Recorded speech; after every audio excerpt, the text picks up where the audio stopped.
नमस्कार.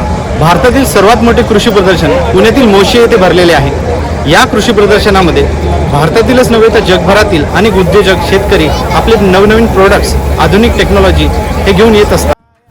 सोयी सुविधेने परिपूर्ण या प्रदर्शनात कृषी निविष्ठा, प्लास्टिक कल्चर, पाणी व्यवस्थापन, साधने व उपकरणे, हरित दालन आणि उद्योग अशी विविध दालने आहेत. सोबतच मत्स्यपालन व वाटिका हीही दालने आहेत. पारंपरिक शेतीच्या संस्कृतीला धरूनच आधुनिक तंत्रज्ञानाने शेती कशी विकसित करता येईल याचा प्रत्यय येथे येतो. सोबतच चांगल्या दर्जाची खते, बियाणे, आधुनिक मशिनरी, ट्रॅक्टर्स, कापणी मळणीशी संबंधित यंत्र यांची तर व्हेरायटी आहे. प्रामुख्याने या कृषी प्रदर्शनात शेतीची अवजारे, दुग्ध व्यवसाय, मत्स्य व्यवसाय, पीक व जमिनीची कस वाढवणारे प्रोडक्ट्स आहेत. सेंद्रिय शेतीसोबतच आधुनिक शेती करणाऱ्यांसाठी तर ही एक पर्वणीच आहे. तर आपण या कृषी प्रदर्शनाला एकदा अवश्य भेट द्यावी. जय जवान, जय किसान.